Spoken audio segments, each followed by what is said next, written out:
There comes a moment in life when you look at the results you're getting, the relationships you're maintaining, and the exhaustion you're carrying, and you realize something is fundamentally wrong. You're busy, you're helpful, you're agreeable, you're appreciated, yet somehow you're not respected the way you want to be. You're present for everyone else, but missing in your own life. You're constantly saying yes, but silently hoping someone will finally ask how you're doing. And underneath the smile, the politeness, the reliability, something is suffocating.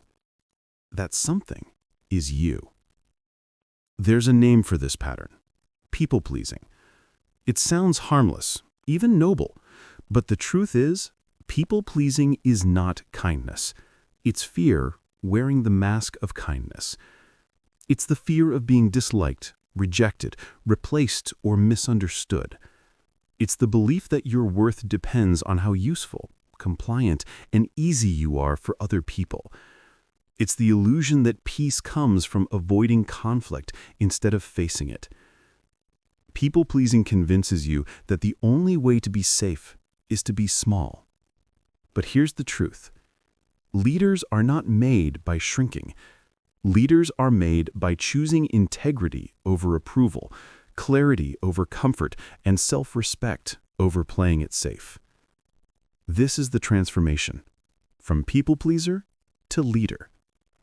And it begins with 3 words: this isn't working. Because when you're a people-pleaser, everything looks fine on the surface. You're reliable, you're agreeable, you're the one everyone comes to when they need something. You're the one who never gets angry, never complains, never says no. People see you as the nice one, the helpful one, the easy one, but what they don't see is the pressure you carry every single day. The pressure to keep everyone happy, the pressure to avoid disappointing anyone, the pressure to stay liked at all costs. What they don't see is the resentment you swallow, the exhaustion, the frustration, the unspoken sentence looping in your mind: why does no one ever do for me what I do for them? But people aren't mind readers. If you teach them that you have no boundaries, they will believe you. If you show them that you don't mind carrying everything, they will forget it's heavy. If you act like your needs are optional, no one will treat them as essential. People-pleasing is a silent agreement that says, I will sacrifice myself so you never have to be uncomfortable. Leadership is a different agreement. I will show up with honesty and strength, even if it creates temporary discomfort. The shift begins when you decide that your needs, your voice, and your values matter just as much as anyone else's. Not more, but not less. The moment you stop performing for approval is the moment you start showing up as a leader. So how do you make that shift? How do you let go of the identity that has defined you for years, maybe decades?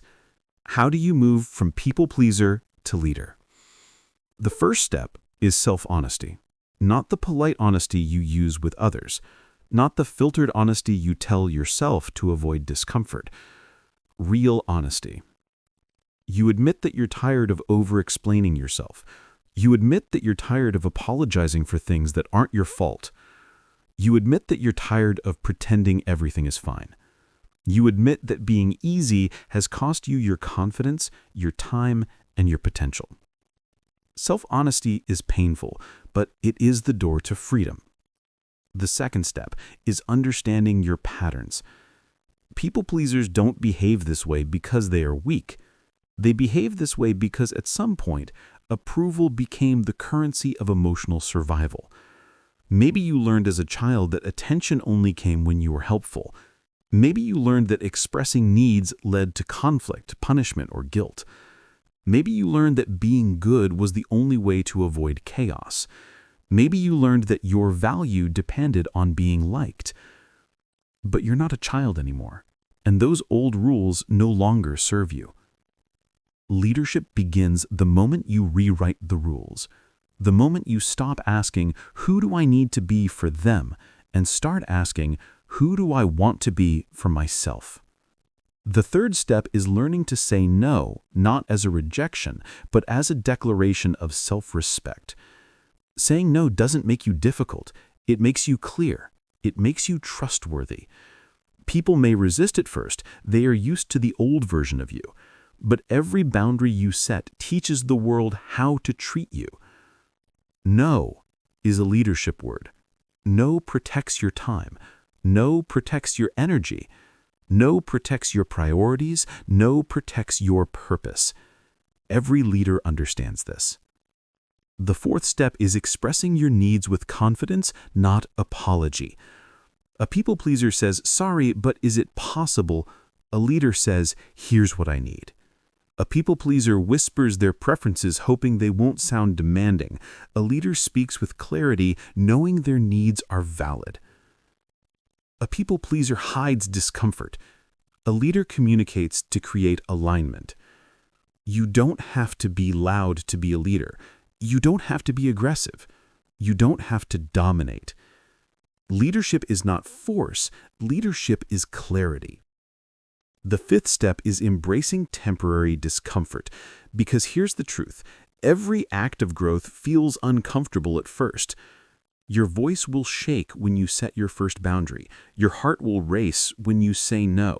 You'll feel guilt the first time you choose yourself, because guilt is the emotional residue of old programming. But every uncomfortable moment is a signal. You are becoming the person you were meant to be. People pleasers chase comfort and lose themselves. Leaders tolerate discomfort and find themselves. The sixth step is building identity from values, not approval. A people pleaser asks, "Will they like me if I do this?" A leader asks, "Is this aligned with who I am?" When you know your values, integrity, honesty, self-respect, growth, you don't bend yourself to fit expectations. You show up as your authentic self. And here's the twist. The world respects authenticity far more than compliance. Respect doesn't come from saying yes. Respect comes from being consistent, grounded, and clear. The seventh step is reclaiming your time and energy. People-pleasing steals your bandwidth. It fills your calendar with obligations that don't matter, people who drain you, tasks that offer no growth, and commitments that do not serve your goals. Leaders understand that time is the most valuable currency. They allocate it intentionally. They protect it fiercely. They invest it in purpose, relationships, and growth, not in appeasing everyone around them. The eighth step is learning to disappoint people gracefully, because leadership requires it. You will disappoint someone every time you choose yourself.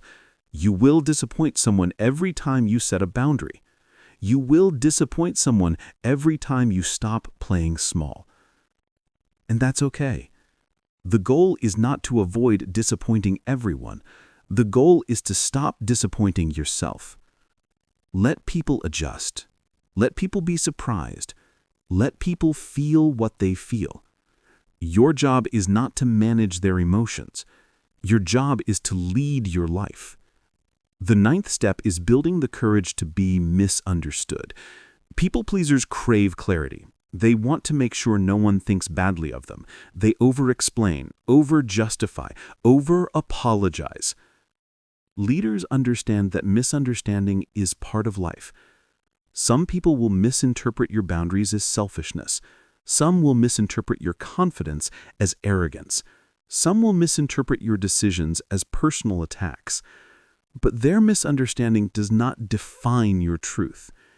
You are not responsible for the version of you that lives in someone else's mind. The 10th step is the most powerful of all, creating a vision for your life and stepping into it with intention. People pleasers react to life. Leaders create direction. When you have a clear vision, whether it's for your business, your career, your relationships, your purpose, you stop living according to what others expect of you. You start making choices that bring you closer to the person you want to become. And this is when the real transformation happens. Your confidence grows. Your self-respect deepens. You stop shrinking. You stop apologizing for existing. You stop seeking permission. You start leading, not by controlling others, but by mastering yourself. Leadership is not a title. Leadership is self-responsibility. Leadership is inner strength. Leadership is alignment. Leadership is choosing authenticity over approval every single day. And here is the ultimate truth. You cannot be a leader and a people pleaser at the same time. One requires you to be everything to everyone. The other requires you to be fully yourself. So choose yourself. Choose your voice. Choose your boundaries. Choose your growth. Choose your vision. Choose your power.